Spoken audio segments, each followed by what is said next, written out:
Would you like to have emotions?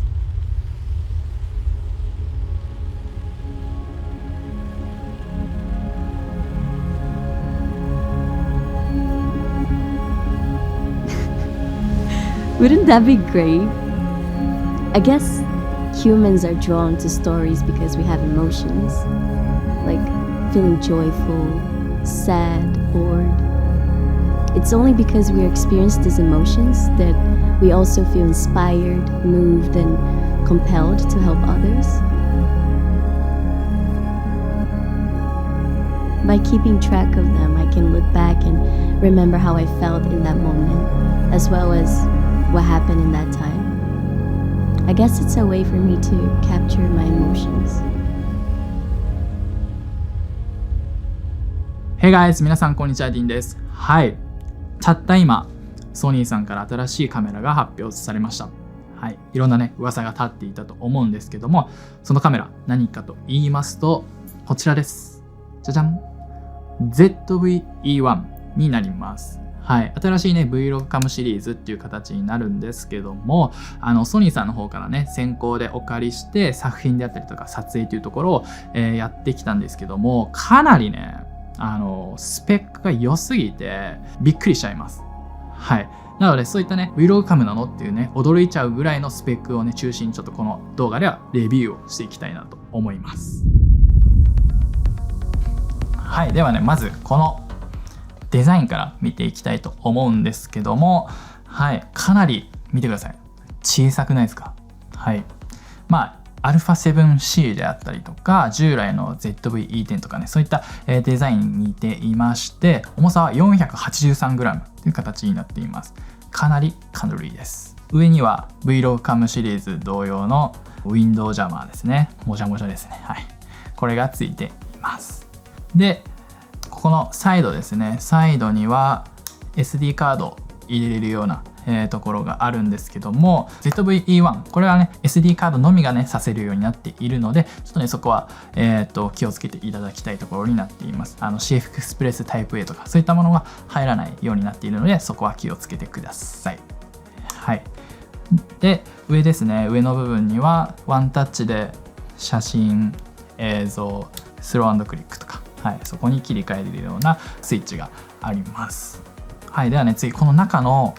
センサーですね、見えますかね。このセンサーをちょっと紹介していきたいと思うんですけども、このセンサーなんとフルサイズセンサーという形になっているので、まあね、美しいボケであったりとか低ノイズとかそういったところに、より強くなっているっていうものと、画素数、有効画素数ですね、有効画素数が1210万画素という形になっているので、僕がねいつも使っているカメラ α7S3 と同じ画素数になっています。もう一つちょっとね紹介したいところがありまして、画像処理エンジン、ここがねかなりすごいことになっているので、ここをね紹介していきたいと思うんですけども、従来の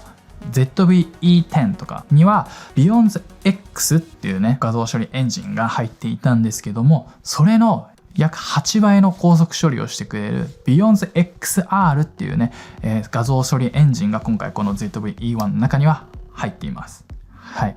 しかもねそれだけではなく、はい、α7R5 とかね、新しいカメラの中に搭載された AI プロセッシングユニットっていうねものがあるんですけども、そちらも、搭載されています。はい、その、ね、AI プロセッシングユニット何かって言いますと、いろんなね被写体ですね、そういったものを認識する、能力ですね、そういったものがかなり優れているっていうものになります。例えば人、動物、昆虫とかね、そういったものを認識する能力がかなり上がっているので、AF ですね、 AF を使う時にかなり優秀なカメラになっていると思います。でこの中のここですね、モニターのタッチ部分ですね。はい、ここがかなりタッチ感度がね上がっているので、こちらのねボタンで操作しなくてもタッチで感度を変えたりとか、シャッタースピード変えたりとかね、そういったところがかなりタッチでも簡単に設定することができるようになっています。はい、デザインだったりとか画像処理エンジン、そういったところはこういう感じになっています。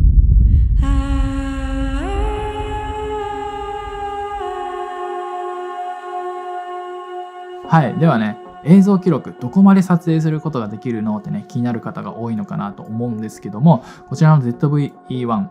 4K120 フレーム 422 10ビットまで撮影することができます。はい。なのでね、もうプロ同様の映像を撮ることができるようなカメラにもなっています。はい。で、今ね、4K120 フレームまで撮影することができるって言ったんですけども、現状では 4K60 フレームまで撮影することができます。はい。で、最近ね、ソニーさんの方から発表されたクリエイターズクラウドっていうものがあるんですけども、そちらを経由して、こちらね、4K120 フレームにアップグレードすることができます。はい。で、その時期が今年の6月以降と言われていますので、6月以降になったらそちらでアップグレードして 4K120 フレームの撮影ができるって形になります。で、ログ撮影というね、ところもできるようになっているので、S-Log3 であったりとか、そういったもので撮影して、カラーグレーディングを後で楽しむとか、そういった撮影もできるようになっています。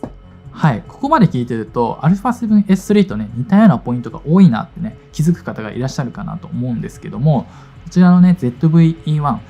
α7S3 よりね、ちょっと優れたポイントがあるので、僕がね、お気に入りのポイントをね、ちょっとそこを3つ紹介したいなと思います。はい。まず1点目。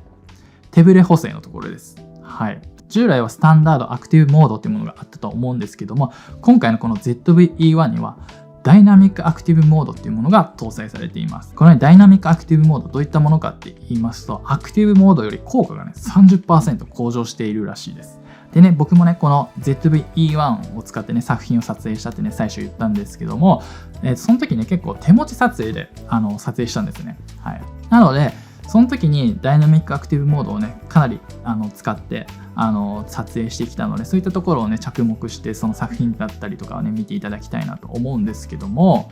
かなりブレないです。はい。まあね、アクティブモードの 30% 向上してるっていうところでね、聞いたらもうすぐにかなり手ブレ補正が効いてるなっていうのは分かると思うんですけども、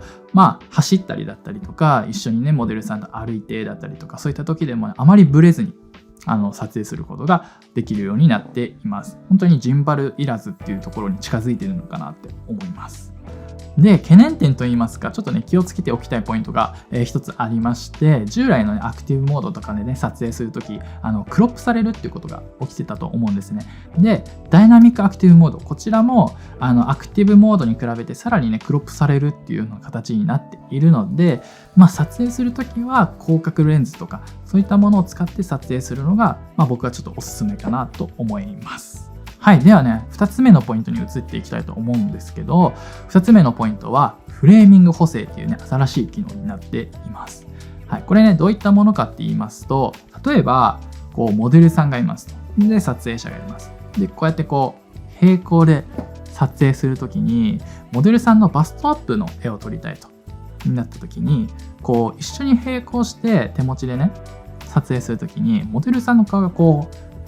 上下しちゃう、手ぶれでねしちゃうことがあるんですね。うまくモデルさんの顔をフレームの中に落とし込めないとか、そういった時があるんですね。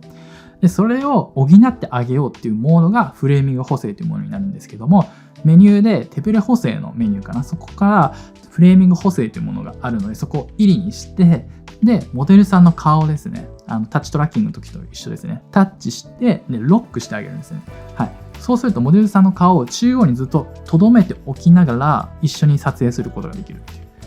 そういった機能になっています。はい、別にね、この並行するとかじゃなくても、こうやって正面から撮るときとか、そういった時にもモデルさんの顔をずっとセンターに置いたまんま撮影することができる。そういった、かなり優秀なモードになっているので、僕もね、この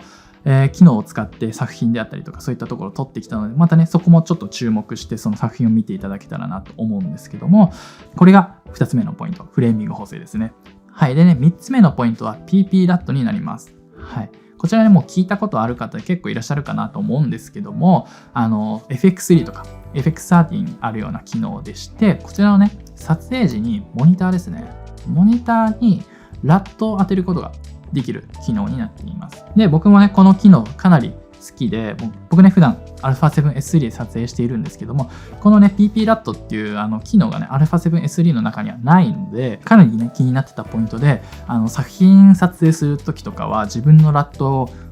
9個ぐらい、登録して、でその場その場で合ったラットを選択して、グレーディングをですねどういった感じになるのかっていうのをちょっと想像しながら撮影したっていう形になります。はい、なのでね、僕この PP ラットっていう機能をかなり、推している機能になっています。はい、ここまでね僕の好きなポイント3つをね紹介してきたんですけども、本当にこの ZV-E1 かなり高スペックです。もうこんな小さいのにね、α7S3 であったりとか FX3 と一緒に撮影してもおかしくないっていうか、もう同様のねスペックを持っているので、サブカメであったりとか本当にメインでもいいじゃないかっていうぐらいのカメラなんですけども、そういったね活用方法もあったりだとか、普通にね Vlog としてよりクオリティの高い作品であったりとか、そういったものを作っていきたいという方にも向いていると思いますし、今までね